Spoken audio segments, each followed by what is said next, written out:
The key to handling conflict is not what you say, it is what you observe. In today's episode, I'm going to teach you exactly what I teach every single one of my legal clients. So if you've ever wondered, what's it like to be a legal client of Jefferson? Well, today is your chance to do that. Today's the lucky day. We're going to dive into how do you handle high-stress conflict situations and operate at a different level that you did not know was possible. This is the Jefferson Fisher podcast, where we talk about communication, and I make a promise to you that if you subscribe to this podcast, if you listen to these episodes, I'm going to make you a better communicator. I'm going to ask wherever you are listening that you find the button that says subscribe and click it. It is going to take zero time, but it means a great deal to me and my family, and it tells the platforms that what you're listening to is good quality content, and that is my promise to always deliver that. Thank you very much. Today's episode is sponsored by Cozy Earth.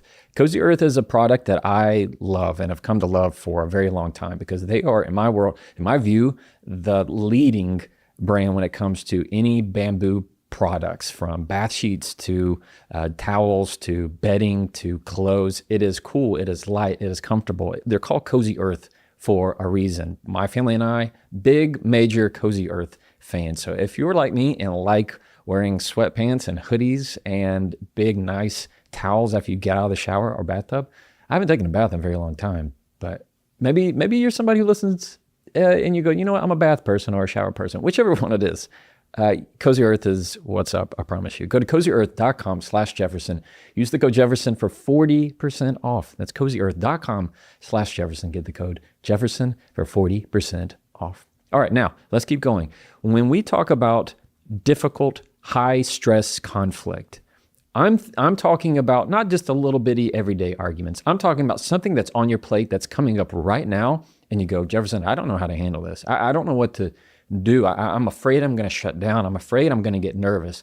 I'm going to tell you exactly what I tell every single one of my clients. You ready? Number one, it is not what you say. It is not anything to do with your mouth. It has everything to do with your nervous system. And the key here is, instead of absorbing, you're observing. I'm going to say it again. Instead of absorbing, you're observing. If you want to handle conflict at a different level of consciousness that you did not know you could handle it, it is going to be the key of not absorbing what they say, but observing what they say. All right, say it with me. Say it with me wherever you are. It's not absorbing, it's observing. All right? What does that mean? I want you to think, this is just coming to me right now. I want you to think you're in the grocery store and you have your cart with you and you're going through, and you, or maybe you're somebody who likes a bag, you know, you have I'm all for environmentally friendly stuff too, though it's hard here in Texas. And you have your cart and you just start putting things on the shelf, or grabbing things off the shelf and putting it in your basket that you don't even want, right? You don't even want. Things just start to come in. You're like, yeah, you know what? I'm going to take their belittling opinion of me. I'm going to put it in my cart. You know what? I'm going to take their side eye, put it in my cart. I'm going to take that disrespectful tone and put that in my cart. And you just keep going all the way through, aisle by aisle. And then you go to checkout, which is actually a very good word for this. Yeah, you mentally check out. And you know what checks in? Your nervous system, your emotions. And they just flood you in that moment. And in that point in time, you have absorbed, you have taken on so many things that there's nothing left for you. You're not observing, you're not seeing what's happening. You're just in it. You're just in it, and you are helpless to it. It is no longer you who controls the emotions. The emotions are now controlling you, and there's no telling what you're going to say. Nobody can guess what's going to come out of your mouth or what's going to happen because you're not there. You are checked out. So when I tell my clients, hey, when you're in the chair and the other attorney is asking you questions, there's going to be a time where all of a sudden you're tempted to go in it, to go down the spiral and look inside and look at yourself and feel emotions and get heated because you're going to start taking things personally. You're going to start absorbing what they're saying. No. If you want to handle this the right way, the proper way in conflict, you have to start observing. What does that mean? That means you're going to approach the conversation at a different level of consciousness that you have before. That means instead of going, how could he say that to me? Oh my gosh, and you start holding your breath and you start getting flustered and you get nervous or maybe you tear up, it's because you're not seeing it as, I wonder why he's asking me this. I wonder why she's saying that. I wonder where they're going with this. Look for the intent behind the words. The intent behind the words. When you are observing what's happening, in some sense being an attached observer. I've said this before, where it's like you are sitting in a movie theater with your popcorn and you're watching the conversation take place. And that puts you in a different perspective of looking at the person who's talking to you and thinking, I wonder why that character is saying this. I wonder what the plot is. I wonder what the narrative is. I wonder what scene is coming up next. And you see how when you look at it that way, you have full control. You're now the director, the producer, the screenwriter of exactly what happens next. And then it's just action. And you're able to be in the state of mind of, hey, I'm observing the conversation. And from there, that gives you a chance to let your body regulate because you're not in it. You are seeing it. You're seeing the conversation. Number two, what I teach every one of my clients is something that's at the forefront of my book.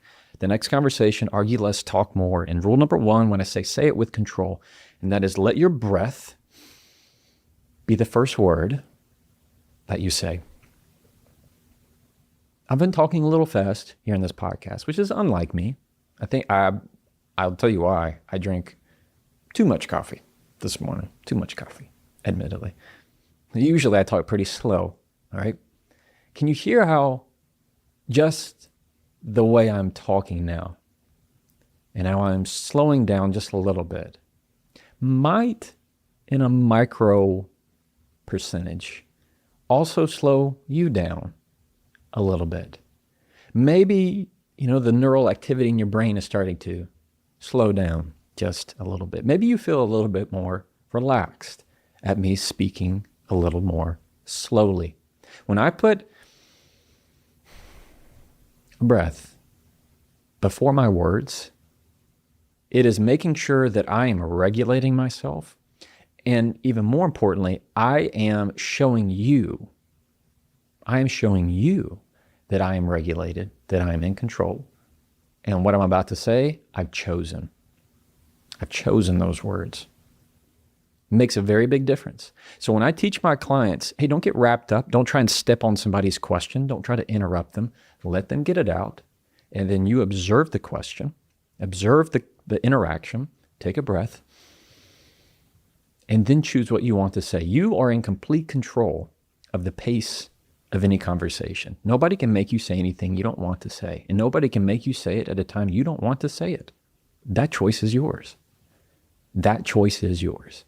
And I cannot tell you how many clients I have seen come to find, accept, and grow in their own power and their own sense of value and worth of, wow, I get to choose if I say anything. And you know what? If I want to wait 30 seconds before I say something, I can do that. It is a freeing feeling to know, I'm going to think about this. Let me chew on this question for a second. Just that alone. The ability to say that says, oh, no, I'm operating at a different level you don't know about. No, I'm not who you thought I was. I know exactly what I'm doing. I'm going to choose my words, and I'm going to show you that what I'm about to say is something that I absolutely mean, and I'm saying with intention. All right, can you feel the difference? Say, what kind of breath are we talking about? I've run through this breath before. It's always good to do it because it's something that is good for me too. It's a conversational breath. And what it does, it's based on a physiological sigh, which is a double, oh, that kind of sounded weird, double inhalation. A double inhalation. So you're breathing, you're inhaling twice. All right, so you ready with me? We're going to breathe through your nose. Wherever you are, just do it. Don't worry about it. People might look at you. Don't worry. Ready? We're going to breathe in through your nose about 2 to 3 seconds. One more at the top. And then let out through your nose. My guess is you're starting to come down a little bit. Maybe your shoulders relaxed a little bit. It's the feeling that mimics a sigh. When you use that kind of breath, and I promise you, you continue to do it while I'm talking right now, you'll see that you get really good at it. You can do it anytime. The most crucial part for me is when I teach my clients to do it is before they answer the question. Just take 2 seconds or 1 second. What we like to say here in the South is just say 1 Mississippi.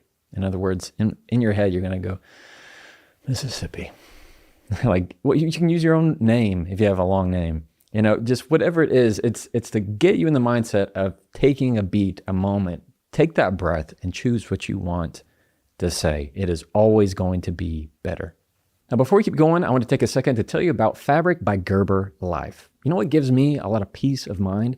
It's knowing that if something was ever going to happen to me or my family, and I have 2 kids, my son is 7, my daughter is 5, that they're going to be taken care of in a world that's scary, honestly. And I travel a lot and I do a lot of things, and that's what life insurance is really for. It's making sure that the people and your loved ones in your life and that depend on you also have a peace of mind. And it's hard to think about sometimes. It's weird to think about, but it really is something important. Fabric by Gerber Life is a term life insurance you can get done today.